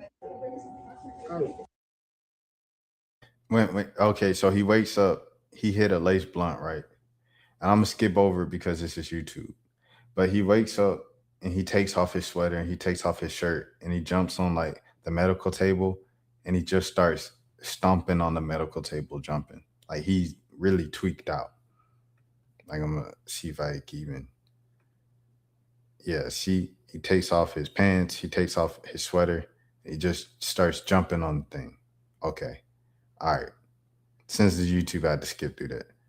But this is him now talking. Back. Now, before you watch this video, this is my testimony. And I'm doing this specifically to glorify God. Now, I'm making this video so I can show y'all the situation that I got myself into and I couldn't get out of without the Father. Now, to give y'all context, I had a situation to where I don't know what happened to me. Somebody laced me or something happened to me to where my mental state was tampered with. And I'm not sure what happened to me to this day. I'm still shaking up about it a little bit. This happened like a month ago, and I'm still shaking up about it because I still don't know what happened to me. I don't know what made me act like this. But the reason I'm coming forth now to bring it to the world is so I can show y'all. God put this on my heart to warn y'all the dangers of what could happen. Now, this is a very sentimental moment for me and my family. So I really want to ask that y'all really be respectful. Like, really. And I know it's a lot of people that are going to joke and laugh at me and say whatever, say I'm crazy, I don't care. But it's real. God is real. If you're living on the fence, you better pick a side. I almost lost my life. And I was on the fence. And if I would have not made it out, I would have been somewhere that I don't want to never go. Y'all know what I'm talking about, down there. So take this as a message in the morning. But with that being said, I'm going to show y'all the video and I'm going to explain to y'all what's going on. You know where you at? Do you know where you at? Do you know where you at right now? Where we at? You want me to take this off? This double jacket?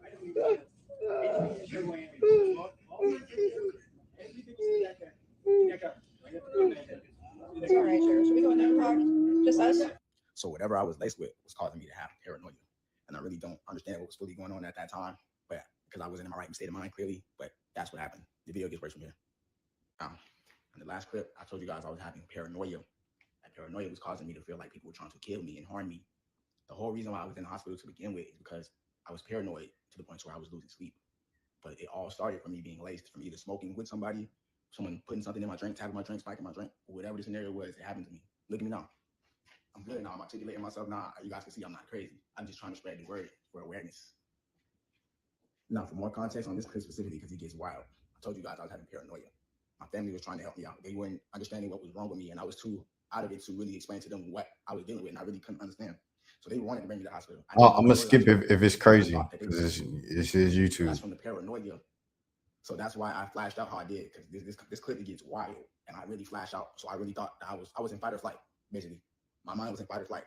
I was to the point where I was like, okay, if they're gonna kill me, then I'm going out with a bang. And this might sound crazy, but it is what it is. But as I was saying, it might sound crazy, but it is what it is, man. Things like this happen. People drug people all the time. By the grace of God, I was saved because he has a plan for me.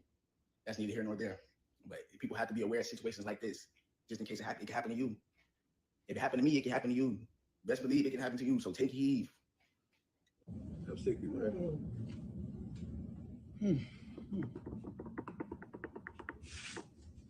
Sit down, man.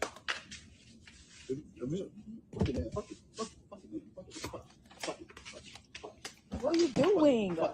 What are you doing? Hey, man, doing? get the police, man. Fuck it. Hey, you want to do nothing? Nobody in here, so don't act about shooting at nobody. All right. Like this. I'm back. I wasn't in my right state of mind. I don't fully know what happened to me. That's neither here nor there.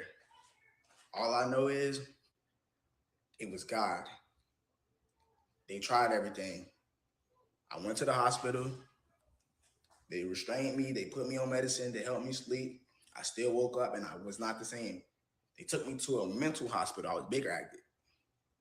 Still, I was in the facility and I was not the same. I wasn't acting right. I wasn't acting like how I normally act. But by the grace of God, he allowed me to, you know what I'm saying, get my mental back. But they tried putting me on medicine. That didn't work. It made it worse, actually. It made my paranoia 10 times worse. Get right with God to get left. You gotta believe, you gotta believe, you gotta believe. Shout out Kilo. The end of the video is funny, but shouts out to Kilo Cho, man. Shouts out to Kilo Cho, man. Shouts out Jacksonville. Duval. The girl laughing. Nah, she wasn't laughing. She was crying. They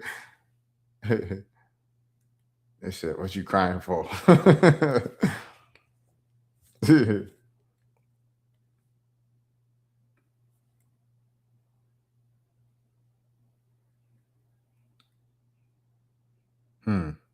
Jesus bees, bro.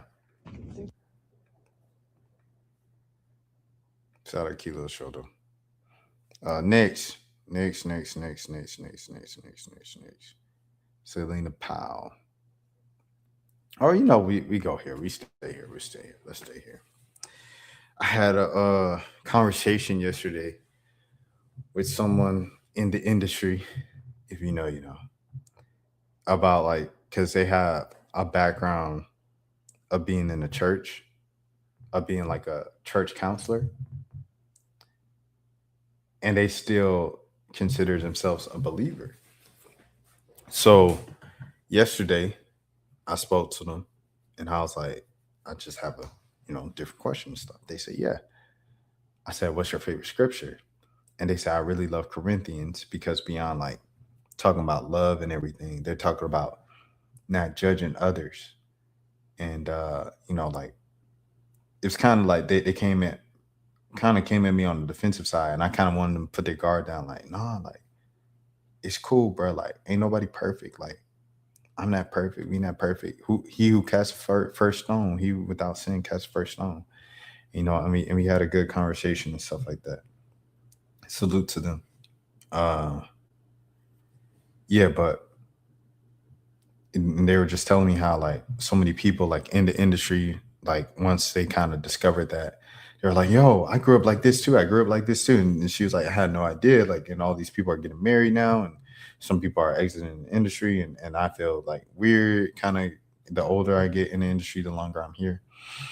All that stuff, it's I don't know. It's just an interesting thing. It's an interesting thing. And I say a lot of people kind of know the truth, and they're either working to get towards the truth, you know what I'm saying, to be walking out those steps. And some people just aren't at all. And I think to those who know it and are trying to walk towards the truth, y'all know what it say, man. We can't be hot or can't be cold. We can't be lukewarm. You know what I'm saying? Like, we either hot or cold. And we got to be hot if we're going to be hot. You know what I'm saying? I'm speaking to myself too. Because, like, I definitely, like, have taken a step back in my reading and in my alone time in the last couple of weeks. Almost as a way of, like, rebellion. Because I felt like I was kind of forced to do it, you know what I'm saying, for a couple months before then. So, I have to come back to Christ, bro. We all have to come back home. You know what I'm saying? Shouts out the Trip. If you know, you know. That's a deep cut. If you know, you know. And so I just want to say that, man. Like, we either hot or cold. It's no middle ground, bro. It ain't no, feel me? We can't be gray. We either black or white. So we all in or we all out. And that's I just wanted to leave that message to everybody, man. Like, you have to take a step at one point or another. And what's a better time than right now, this very moment that you're listening to this, that you confess with your heart and truly believe that Jesus Christ is Lord over your life. You go out and carry yourself like he's Lord over your life. If he's Lord over your life, he's Lord over every single thing you do. And so your actions should naturally reflect that. Your actions shouldn't reflect that because that's what you're supposed to do. You shouldn't reflect it because of that. You should reflect it because you're so filled with the Holy Spirit that you go out and act holy. It's what Mace said too, as a pastor Mace. And I don't agree with everything Mace believes in, like on just a worldly perspective, like a lot of his opinions, like the Make the Stallion thing, and where he talks about, like, a lot of his thinking, I feel like is stuck in the 2000s. But like in terms of like just as a preacher, Mace he going from the book, man. He in the book, he in the word. Basic instructions before leaving Earth, so I want to say that as my little piece and everything, man. Because I know, like, with the wide range of topics that I react to and talk about on this channel, a lot of times I feel like some people's only kind of like bit of someone talking about God or acknowledging God is my channel. You know what I'm saying?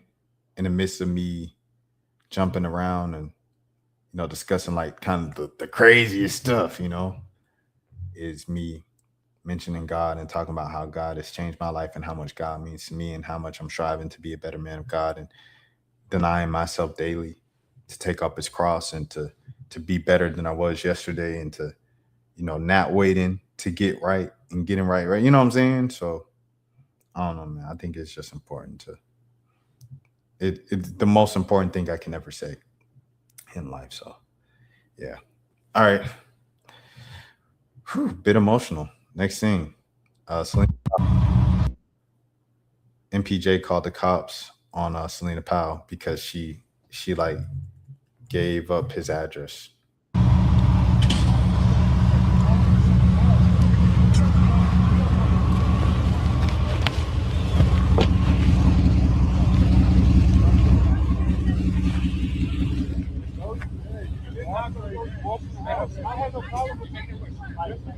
Alright, live here. We should probably end, huh? Huh? We should probably end. No, don't end. Alright, here, I'll give you Mike then. Fuck it. What's I'm up, brother? saying, she can't be walking. How you doing, G? This man Mike said, "Don't end, bro."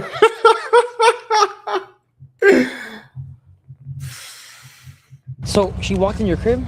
Yeah. That's not allowed. I just don't know. And she leaked my Addy too, actually. She put my address on her Instagram. Almost to pull up. What did she say? She just opened up the door. I wasn't there. She's like, yo, this MPK, brother? It's like, yo, we straight there. No. Steiny has her money because they did a skit together. Oh my God. But no, she's mad because we had her leave the stream, I guess, and she wanted to be on the stream. But she was down to leave. Like, she was cool with it. You hoop? Is that not the craziest thing you've ever seen? It's a high intensity situation, bro. So now I gotta pack and get up out of here. We gotta dip. We gotta go to a new location. Yeah, she posted that shit on her story. Is that not the wildest thing you've seen? She just posted the address and tagged him and you and said something about midnight, some shit like that. Like a private party happening at this address at midnight? Like, what's wrong with her?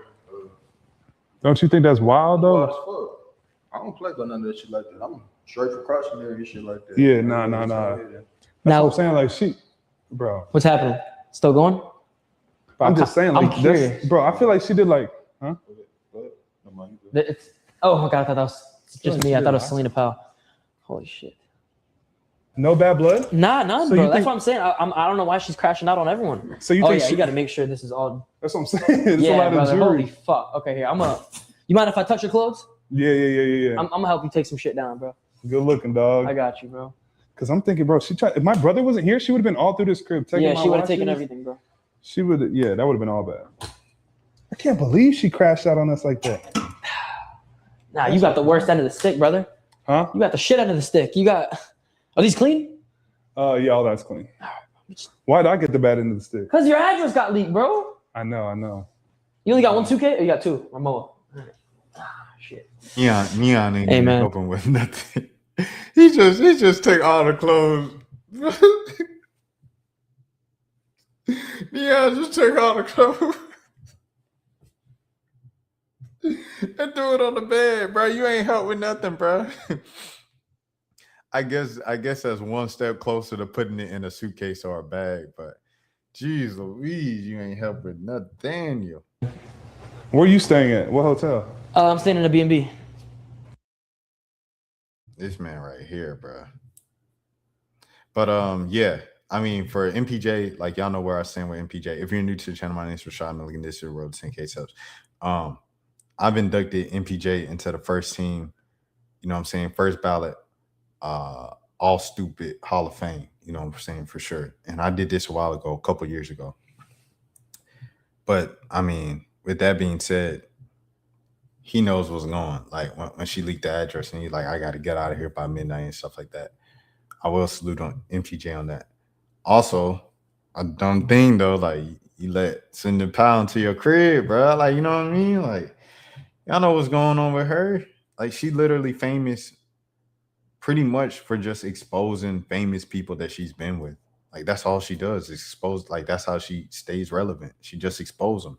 Why would you want that type of energy around you? Especially someone like an MPJ who, you know what I'm saying, proudly claims himself as a Bible-thumping Christian and everything and lives everything for the glory of God. You know what I mean? Like, why would you even do that, bro? Why would you even put yourself in that position? So, yeah. Rest in peace, Pop Smoke, man.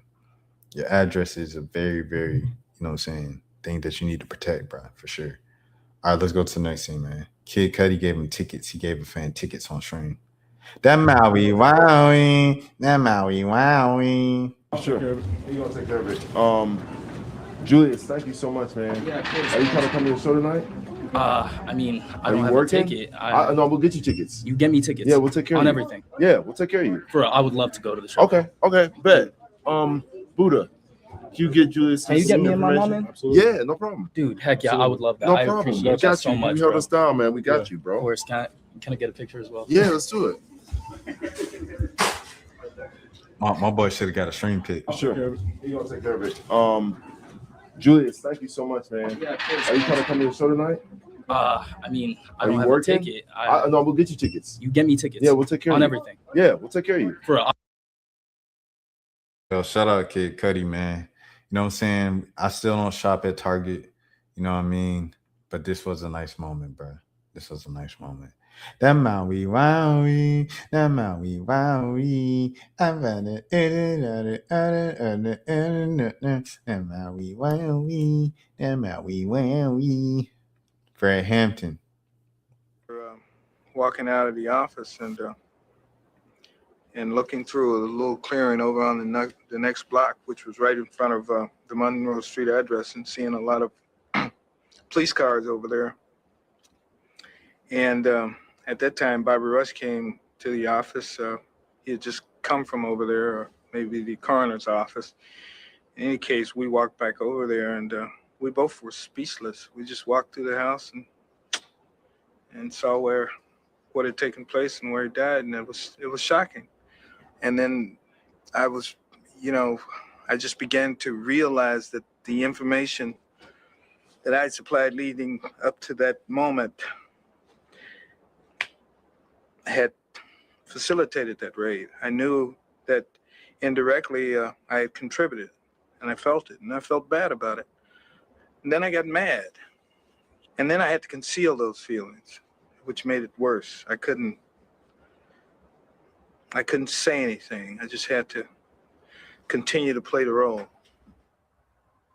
FBI headquarters authorized payment of a $300 bonus to informant William O'Neill for, quote, uniquely valuable services which he rendered over the past several months, unquote. He ended the Black Panthers over $300, bro. They said he took his own life when the day this interview aired. He couldn't live with the guilt, bro. He couldn't live with the guilt. The movie will piss you off if you haven't seen it, trust me. The Black Judas. Wow. What happened after the interview? The interview was recorded April 1989. On January 1990, O'Neill ran into traffic on the Chicago Expressway. Oh, he passed away before the interview aired on TV. Oh, they said before it aired. It aired. Huh? What? So they saying it was after. But anyway, the movie is the most annoying thing I've ever watched. 10 out of 10 rage bait. Rat, he sold us out and set us back generations. Now the whole world is imploding and he's partially to blame. The villain is the CIA. He's just an 18-year-old boy who had no effing idea what he was doing. The CIA co-opted him. The enemy, the real MFers to be mad at is the white people of the USA. The traitor should have walked into traffic sooner. Oh, wow. O'Neill continued to collaborate with the police and the FBI for 2+ decades, informing the Black communities for his personal gain. People should hold him accountable for his intergenerational harm. The Maui, Wowie, Judas and the Messiah, and the Black Messiah. Ah, bro. See, I never. Dang, that's deep, bro. Shout out to Fred Hampton's son and everything like that, doing things over in Chicago right now, fighting. Shout out to Israel.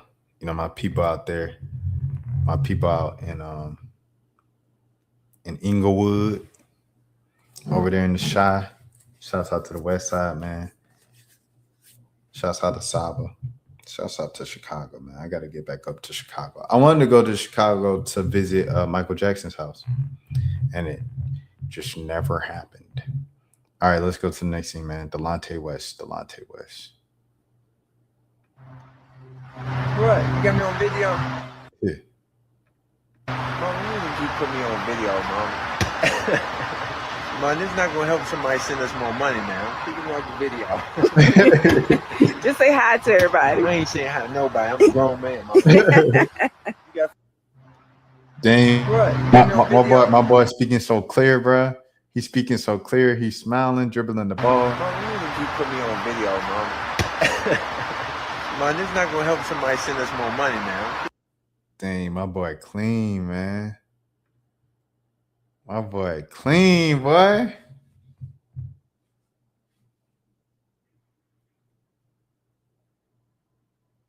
Bro, just keep going, bro. Just keep going, bro.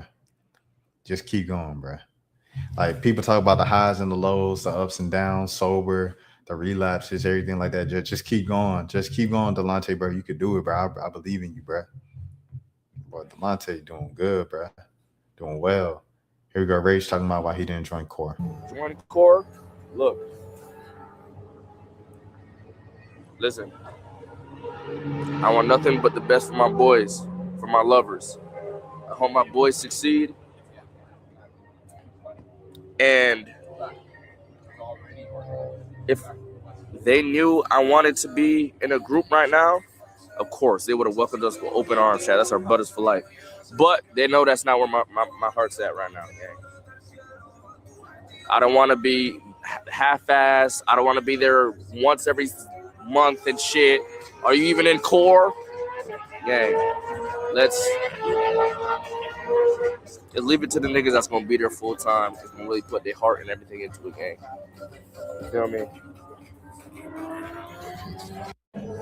Join the core. Because that's exactly what he did with FaZe. Exactly what he did with FaZe, bro. He ain't do nothing, dog.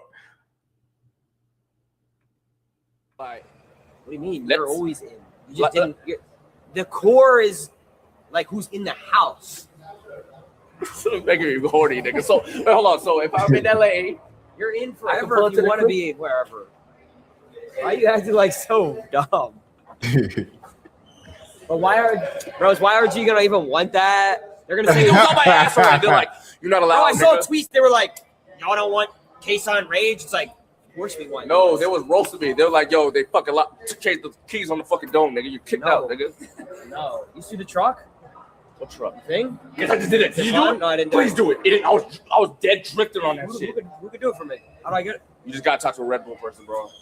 All right, bro. Bump that dude out. Just you see our new shit? For contact. Our new sign? All right.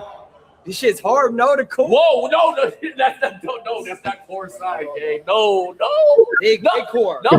This man Ron is stupid, that's not so like. This man Ron is stupid, bro. He don't have a serious bone in his body, dog. Bro.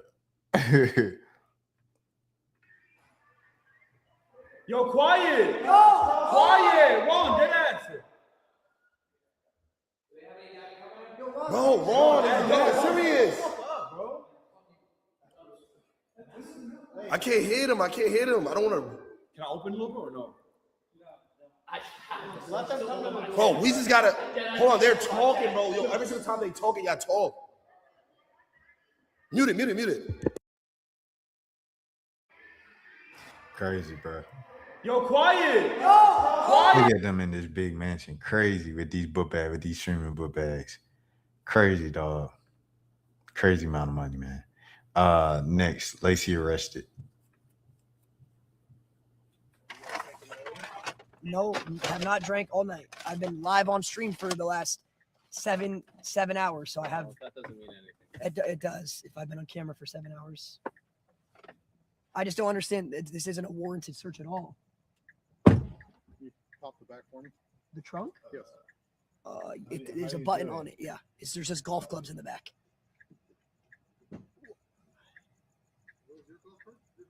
Yes, those are my golf clubs. Brand new. I went to Las. You don't know where you golf? What do I know where I golf? I asked you a simple question. If those are yours, where do you golf?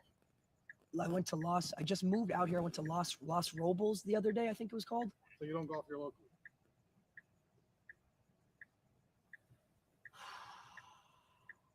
What brand are your golf clubs? There I have ping irons. Wrong. Step over here. What? They're not ping irons. Sir, this is completely Drew. Put the They're camera not ping irons. down. And You don't know where you golf. What? You think I stole the golf clubs? You want to turn it off? Hold on, chat. The chat funny for spamming is fake. So the cameraman is invisible. This is clearly fake. What? If it was fake, that wouldn't be the reason why it was fake. It'd be like other reasons why people would be like, it's fake. All right. Let me go. Silky talks to Jason about David. Can't wait till your mans get sent to hell. That's not my man. Fucking bottom of the pits, nigga. Not my man. Spit on this fucking break. Disgusting. Actually, like I actually would. Hope he's in that cell for the rest of his life. Hope he's getting. I'm not gonna lie, bro. Instead of death penalty, it should be solitary. That's why I said. Nigga, he should not get killed. He should not get killed. He should live as long as he has to. You know what's crazy, bro? And like they should take off like a piece of skin off of this nigga every day, like a piece of skin. It's not a puzzle. They rip off a piece of his skin every single fucking day. He's gonna get tortured. Yeah, this is an anime. He's gonna go to the fucking solitary confinement, and he's gonna have he's gonna have a 1 hour fucking freedom every week. How about we take some pliers and we take a nail off every fucking day, let it regrow. Like Tokyo Ghoul. Like him. I never watched Tokyo Ghoul, nigga. Oh, you're gonna be mad. You're gonna be mad. You need to watch it, bro. I can't wait till your mans get sent to hell. That's not my man. Bottom of the pits, nigga. This man said that's not my man's. Bro, what a terrible thing to have on your record, dog. That you were at one point cool with, bro. Crazy. Marlon. I'm here. I'm also gonna give everything I can to the group because I think it's very selfish to join something and be in something and take care of that if I'm not finna sacrifice some stuff for the group, if that makes sense, right?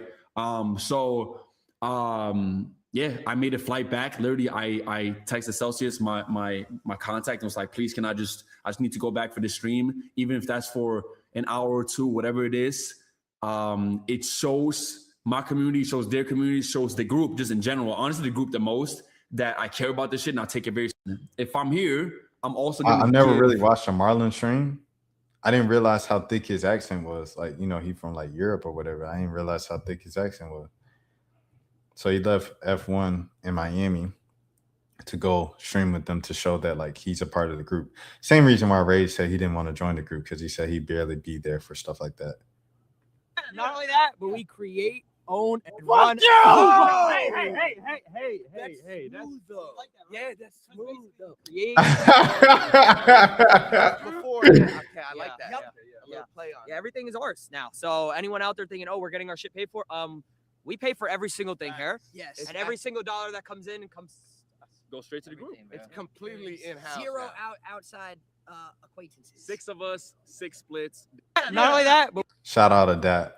Shout out to that, man. Shout out to that for sure. Shout out K-Son. Shout out Rage. Shout out all the old hitters. Let me see. Hold on.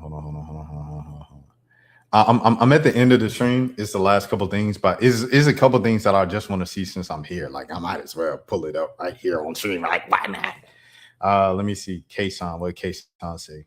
Because K-Son was like, "Those my boys," you know, blah blah blah. Let me see. The Core Boys. This K-Son room. That's even nicer.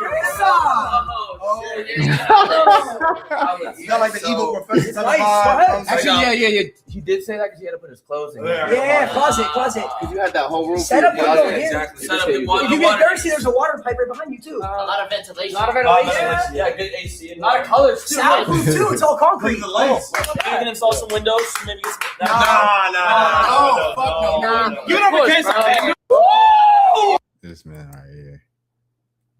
On a serious note, look, bro, this is always how I've been and I think even when I was in phase and obviously, you know, when we recruited the group in, I'm just there to bring good vibes and support them in any way I can, bro. I have a room in the house and every time I'm there and I'm going to stream, I want you guys to know that I want every time I'm live over there to be like a banger stream. I live pretty far from there. I'm going to be very real. But I'm going to do my best to make an effort to be there as much as I can. I don't want to set any unrealistic expectations, but I'm just there to support them and have fun. And I do have a very small fucking room. Again, fucking another, thanks to upgrading me from the Harry Potter closet to the tiny room. And I'm having them do my setup. So we're going to see what happens when I get over there. I'm expecting nothing but bullshit. So my first stream at that house, I'm sure will be will be quite the banger. And then you guys will see me. And by the way, maybe you will see Court Case on. I don't know. Who fucking knows? Maybe I will officially be a core member.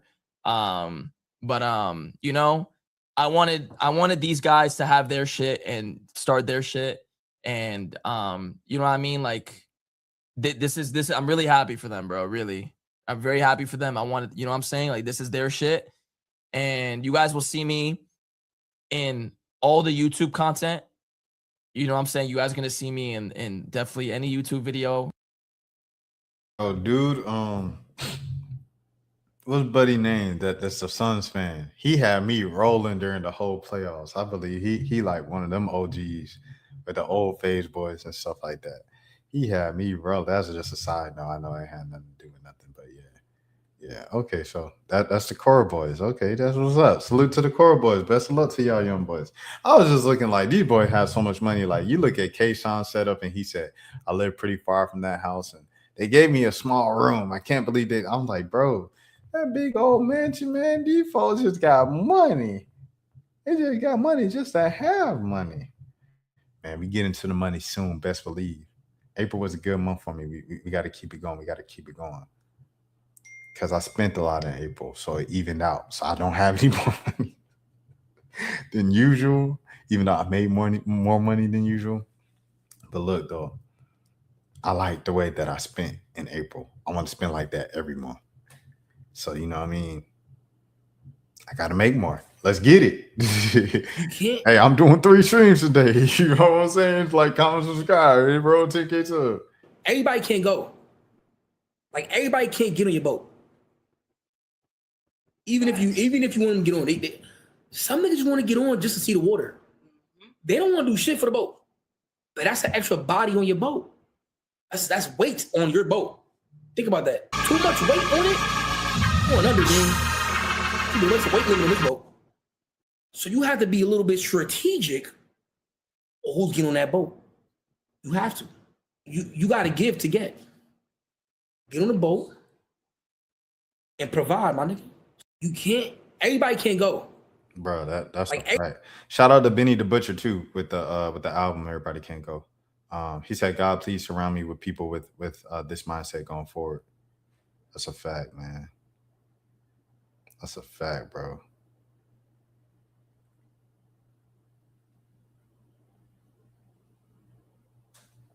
Shout out to Phantom Dog for sure. It's kind of risky because what if I slack up one day? What's next? If you slack up, you got to get kicked off the boat. All right, brothers. All right. Next. Bobby, Gideon. Let's do Gideon. Gideon talking about DDG. DDG is one of the few creators where if I call him, he'll genuinely answer, man. Daryl's genuinely a real dude, man. So anybody that says he's fake or he's not real, that is not true at all. You know, I think you just look at his catalog, look at the people that he's put on, man. That should let you know well in of itself that DDG is not just in this for himself, but to put others on. So, you know, I always gotta give you your flowers, man. You know, I used to hate you because of Illuminati, but you know, now I have nothing but love and respect for you, man. And I would love to come to your show, me and my fiance. All right, bet for sure. I'm gonna hit you when I get to Houston. I mean, you know, let me do a break catch while I'm up there. I'm gonna catch somebody up on stage. All right, bet.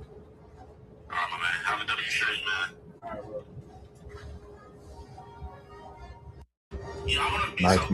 Nice moment, you know what I'm saying? Nice moment, you know what I'm saying? Nice moment. Fabio. How are you? Oh, hey. How are you? I know, so there's this video of you going. This was crazy. First of all, like he walking on the wrong side of the road. That's the first thing.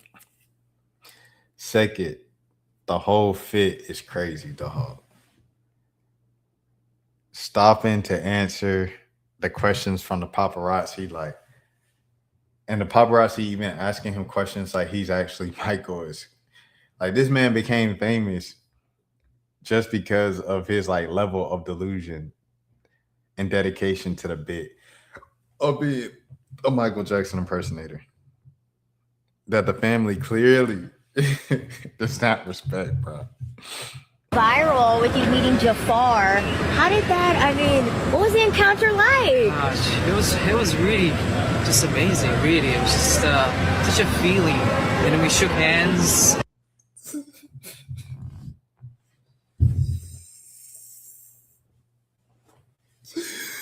Oh my goodness, bro. And I told him just like how incredible he is. You know, congratulations. You know, I was really happy for him. I'm happy for him.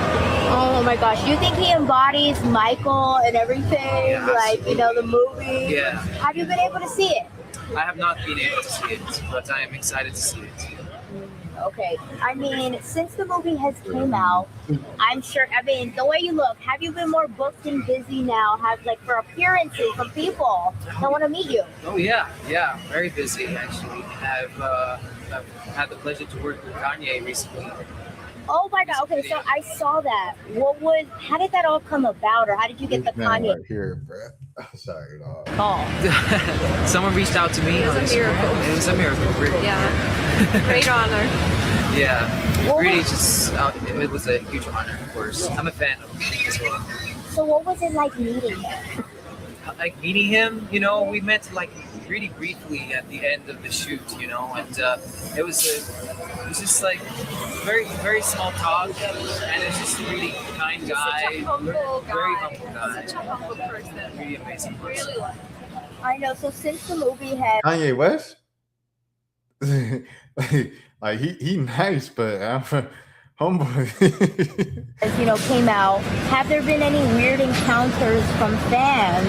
I mean, anything weird happened?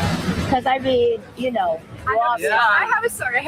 Oh my God, you got one. Okay. One time we were sitting in this public place, and the lady came and just said, "I knew you were not dead. You were just hiding." It was funny. Yeah. I mean, even here in Hollywood right now, it's kind of crazy too. Everybody's taking out their phones, pictures, everywhere. Seeing people walk behind him, like, and just going about their day, it's hilarious, bro. Because it's like Michael Jackson would never be able to do this. It'd be like, well, you know, we ought to do it, and then you got to keep walking, and you have like a gazillion security around him. Michael Jackson will never be able to do this. Does it get overwhelming a little bit, you know? Yeah, it does. If it does, then literally put on some clothes, bro. You dressing like Michael Jackson, dog, talking about, oh, it gets over. Shut. I feel like no more pauses after this. You got it. people really miss Michael, and it's really hard to face that person's not around anymore, and he just brings people that nostalgia, right? And I'm a fan, of course. You know, I respect the man all my life. And right now I look very, very Michael right now because I was just getting to the premiere. Have you been involved with the premiere a lot and been able to, meet a little bit of the family since the movie has came out? How's that been? I mean, we had like a little bit encounter of, Jafar and some of the cast members, but that was not in the premiere. That was actually in the Eddie Murphy Lifetime Award show. Okay. Do you think that you should be more invited to a little bit of the premieres? Because I mean, come on, man, you look like. I mean, I think so. I mean, I have always been a fan. I've always really respected Michael in every way. You know, I'm just like I'm just like so happy that this is actually happening. We've been wanting this for so long, you know. I think everybody wants to honor Michael at some We've been wanting something like a biopic for so long, though. The fans really wanted this, and I'm glad that we finally got it. I know, it's a hope. I mean, they're saying that there's going to be a part 2, and there's rumor. Hey, what about you being in it? You know? Always rumors. Rumors of everything. No, I would love to. I would love to. I know. So what happened? He actually said he wanted to be Spider-Man.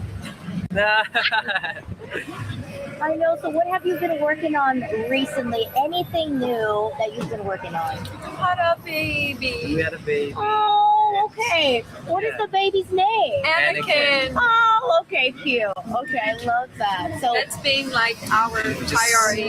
Yeah, we got a new house now, so just taking a step. Family first, always. Okay, so we know the baby's like, has the baby showed any like Michael tendencies? He loves to dance. Would you have him grow up a little bit? Really? To the beat. Yes. Yeah, he loves Billie And when we Jean. live stream, we show that on TikTok too. Yeah. There's actually a video of him doing the he and the baby loves it. It's just my other. Very I fun. know. I mean, okay, so last question I have to ask you. Can we get another Michael Jackson impression? Something? Can we get one? No, Mike, would you like to tour? I love to tour. Oh my god, that was a good one. There you go. That's a very famous one. All right, well, thank you so much for your time. Thank you. Bye, Bye, guys. Bye. Oh my god.